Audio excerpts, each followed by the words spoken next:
سورہ البقرہ کی آیت نمبر 200 اور 201 اور 202 تین 200 سے لے کے 202 تک زبردست. فَمِنَ النَّاسِ مَن يَقُولُ رَبَّنَا آتِنَا فِي الدُّنْيَا، اور لوگوں میں ایسے بھی ہیں جو صرف یہی دعا کرتے ہیں اللہ ہمیں دنیا ہی میں عطا کر دے، دنیا ہی میں عطا کر دے.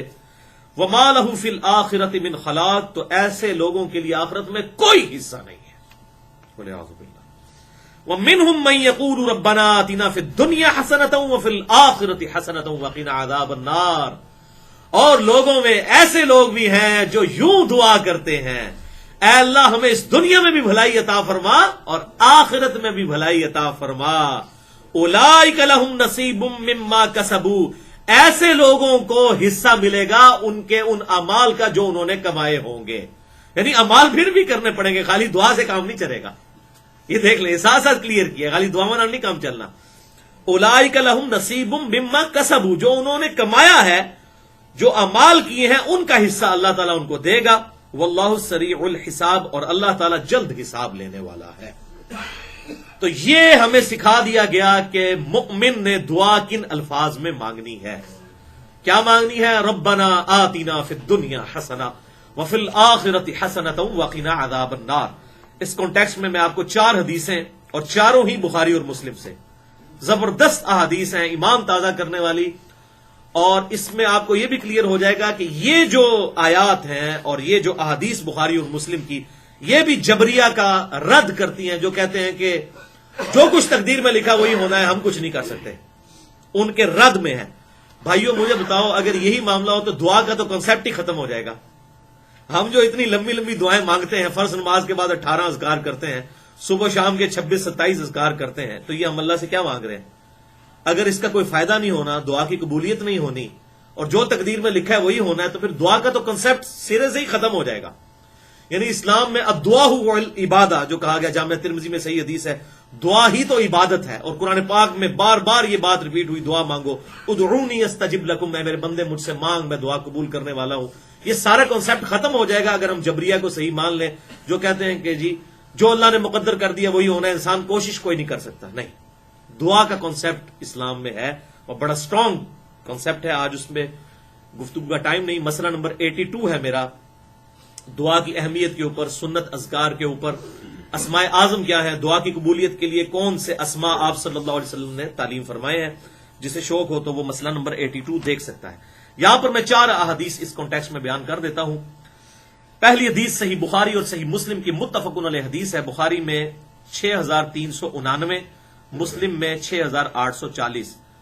انس بن مالک رضی اللہ تعالیٰ عنہ کہتے ہیں کہ آپ صلی اللہ علیہ وسلم کی اکثر دعا یہی ہوا کرتی تھی، آپ کوئی اور دعا مانگے یا نہ مانگے یہ دعا ضرور مانگا کرتے تھے، اللہم ربنا آتنا فی الدنیا حسنہ وفی الآخرۃ حسنۃ وقنا عذاب النار.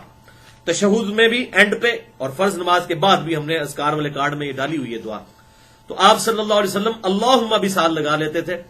تو یہ احادیث سے ثابت ہے، اللہم ربنا آتنا فی الدنیا حسنہ وفی الآخرۃ حسنۃ وقنا عذاب النار. اے اللہ، اے رب ہمارے، ہمیں دنیا میں بھی بھلائی عطا فرما اور آخرت میں بھی بھلائی عطا فرما، اور آخرت کی سب سے بڑی بھلائی وقنا عذاب النار، دوزخ کے عذاب سے ہمیں بچا لے. اس میں جو مولویوں نے ایڈ کر دیا وقنا عذاب القبری، وقنا عذاب الحشری، یہ بالکل فیبریکیشن ہے. قرآن میں بھی دعا یہی ہے، حدیث میں بھی یہی ہے، اور ان کو پتہ نہیں ہے. بخاری اور مسلم کی متفق علیہ حدیث ہے جس کا مفہوم ہے کہ جو مر گیا اس کی آخرت قائم ہو گئی. تو مرتے ہی آخرت شروع ہو جاتی ہے، قبر بھی آخرت میں داخل ہے. یہ بڑی جامع دعا ہے، ربنا آتنا فی الدنیا حسنہ وفی الآخرۃ حسنہ. تو آخرت قبر سے لے کر جنت میں پہنچنے تک یہ ساری آخرت کی کیٹیگری میں فال کرتی ہے بخاری اور مسلم کی احادیث کی روشنی میں. دوسری حدیث بھی بخاری اور مسلم کی متفق علیہ حدیث ہے، زبردست حدیث دعا کے اعتبار سے کہ صرف دعا نہیں بلکہ نیک اعمال بھی ساتھ کرنے ہیں. بخاری میں 5986، مسلم میں 6524 کہ آپ صلی اللہ علیہ وسلم نے ارشاد فرمایا، جو شخص یہ چاہے کہ اللہ اس کا رزق فراغ کر دے اور اس کی عمر لمبی کر دے. اب اگر یہ تقدیر کے معاملات ہیں تو یہ بات کیوں کی جا رہی ہے؟ اگر رزق مخصوص ہے اور عمر بھی مخصوص ہے، جو چاہے کہ اللہ اس کا رزق فراغ کر دے اور اس کی عمر لمبی کر دے تو اسے چاہیے کہ وہ صلہ رحمی کرے، یعنی رشتہ داروں کے ساتھ حسن سلوک کرے۔ اب دیکھ لیں حقوق العباد کی کتنی امپورٹنس ہے۔ یہاں پہ یہ نہیں آیا کہ نمازیں پڑھے، روزے رکھے، وہ اپنی جگہ صلہ رحمی کرے تو اللہ تعالیٰ اس کی برکت سے اس کے رزق میں فراخی عطا فرما دے گا اور اس کی عمر بھی لمبی کر دے گا۔ اس میں پھر محدثین نے بڑا کلام کیا کہ اس سے مراد کیا ہے۔ وہ کہتے ہیں عین ممکن ہے کہ اللہ تعالیٰ اسی رزق میں برکت ڈال دے اور اسی عمر میں اس کے لیے برکت ڈال دے، بڑی چھوٹی سی عمر میں اللہ اسے بہت بڑا کام لے لے۔ جیسے امام نووی کی عمر صرف 45 سال ہوئی ہے، لیکن انہوں نے کام اتنا بڑا کیا ہے کہ 100 سال کی زندگی میں بھی کوئی نہیں کر سکتا۔ جنہوں نے صحیح مسلم کی شرح لکھی، آج سے تقریباً سمجھ لیں آپ 800-900 سال پہلے کی بات ہے۔ اور دوسرا یہ ہے کہ یہ اس کی تقدیر میں ہی لکھا ہوا ہو کہ بندہ مجھ سے دعا کرے گا اور اس دعا کی برکت سے میں اس کے ساتھ ایسا معاملہ کر دوں گا۔ یہ اللہ نے رولز بنا دیے، وہ تو ایک جنرل رول ہے، تقدیر میں نہ بھی لکھا ہو، قرآن میں تو لکھا ہے ادعونی استجب لکم، میں میرے بندے مجھ سے مانگ، میں دعا قبول کرنے والا ہوں۔ وَإِذَا سَأَلَكَ عِبَادِي عَنِّي فَإِنِّي قَرِيبٌ أُجِيبُ الدَّعْوَةَ الدَّاعِ إِذَا دَعَانِ۔ اے میرے محبوب صلی اللہ علیہ وسلم، جب میرے بندے آپ سے پوچھیں میرے متعلق تو آپ فرمائیں میں بالکل تمہارے قریب ہوں، ہر پکارنے والے کی پکار کو سنتا ہوں، لیکن فَلْيَسْتَجِيبُوا لِي وَلْيُؤْمِنُوا بِي لَعَلَّهُمْ يَرْشُدُونَ۔ لوگوں کو بھی چاہیے کہ وہ میرا حکم مانے اور مجھ پر ایمان لائیں جیسا کہ ایمان لانے کا حق ہے، پھر وہ کامیاب ہوں گے۔ ون وے ٹریفک نہیں ہے، دودھ پینے والا مجنو نہیں، اللہ کو رسپانس کرنے والا انسان، اس کو اللہ تعالیٰ ایکسپٹ کرے گا۔ تیسری حدیث صحیح مسلم کی، زبردست حدیث 6835، اور یہ موسٹ امپریسو احادیث میں سے ایک ہے جو میں نے آج تک پڑھی ہے۔ آپ بھی سنیں گے حیران ہو جائیں گے یہ کیسی ڈسکوری ہے۔ صحیح مسلم میں یہ حدیث ہے کہ آپ صلی اللہ علیہ وسلم کے زمانہ مبارک میں ایک صحابی اتنے بیمار ہوئے کہ وہ پرندے کی طرح کمزور ہو گئے، بالکل ہڈیاں ان کے جسم پہ رہ گئیں، گوشت پوشت تقریباً ختم ہو گیا۔ تو آپ صلی اللہ علیہ وسلم ان کی عیادت کے لیے آئے۔ صحیح مسلم 6835۔ آپ صلی اللہ علیہ وسلم نے جب ان کی حالت دیکھی تو فوراً بھانپ لیا۔ آپ نے فرمایا تو اللہ سے کیا مانگتا ہے؟ یہ جو تیری حالت ہو چکی ہے، یہ ایکسٹرا آرڈنری جو تیری سچویشن ہے، تو اللہ سے کیا خاص چیز ایسی مانگتا ہے؟ اس نے کہا یا رسول اللہ صلی اللہ علیہ وسلم، میں اللہ سے یہ مانگتا ہوں کہ اے اللہ، جو تو نے مجھے آخرت میں عذاب دینا ہے مجھے دنیا ہی میں دے لے۔ انا للہ و انا الیہ راجعون۔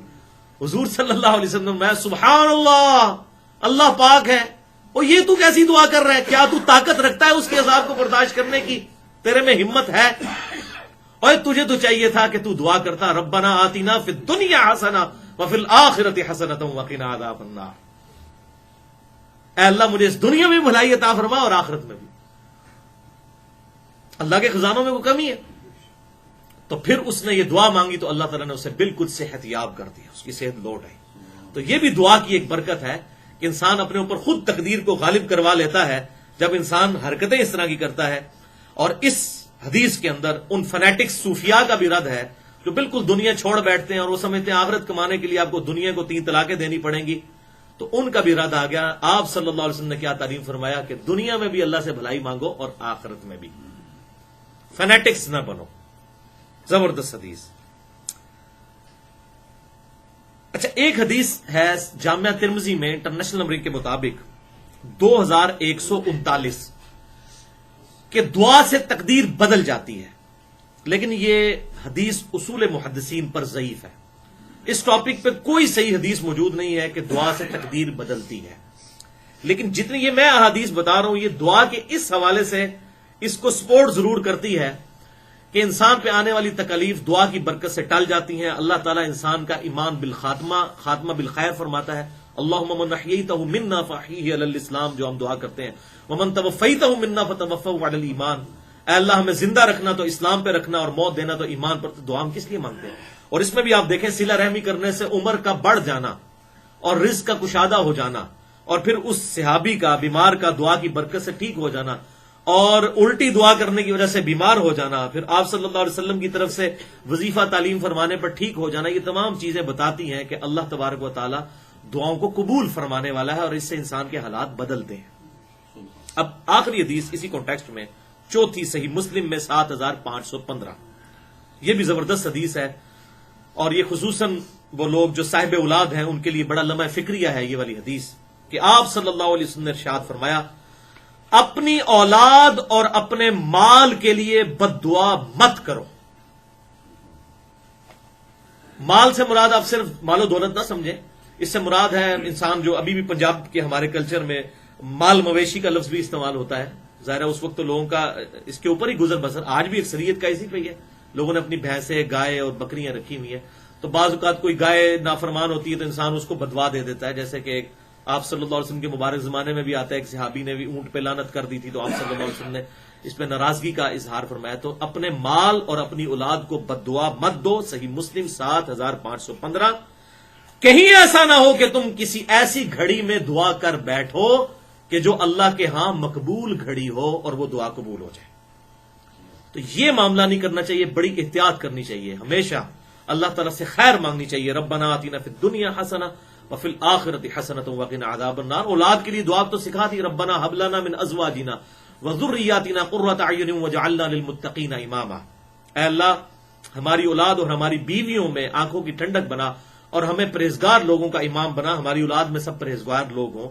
سورۃ الفرقان میں یہ دعا آئی. ماں باپ کے لیے مانگنی ہے تو وہ سورہ بنی اسرائیل میں رب ارحمہما کما ربیانی صغیرا، اے رب ہمارے ان دونوں پر رحم فرما جس طرح انہوں نے بچپن میں ہمیں پالا تھا. یہ سورہ ابراہیم میں آیا رب اجعلنی مقیم الصلاۃ ومن ذریتی ربنا وتقبل دعاء ربنا اغفر لی ولوالدی وللمؤمنین یوم یقوم الحساب. تو یہ دعائیں مانگے، بدعا دینے کی بجائے ایسی دعا کریں کہ اللہ تعالیٰ ان کے لیے کوئی اصلاح کا سبب کرے. تو یہ جو حدیث تھی، یہ جتنی احادیث ہیں، اس نے جبریہ کا بھی رد کر دیا اور قدریہ کا بھی کر دیا. جو کہتے ہیں تقدیر، قدریہ کہتے ہیں کہ انسان کے سب کچھ اختیار میں نہیں، اللہ تعالیٰ سے دعا کرنی ہے، اللہ تعالیٰ رحم فرمانے والا ہے. اور جبریہ جو کہتے ہیں کہ ہمارے اختیار میں کچھ بھی نہیں ہے، اللہ تعالیٰ ہمیں روبوٹ کی طرح بس معاذ اللہ استعمال کر رہا ہے، ہم سے برائیاں کرواتا ہے. تو یہ بالکل دو ایکسٹریمز ہیں. دونوں کا رد ان احادیث میں الحمدللہ ہو چکا.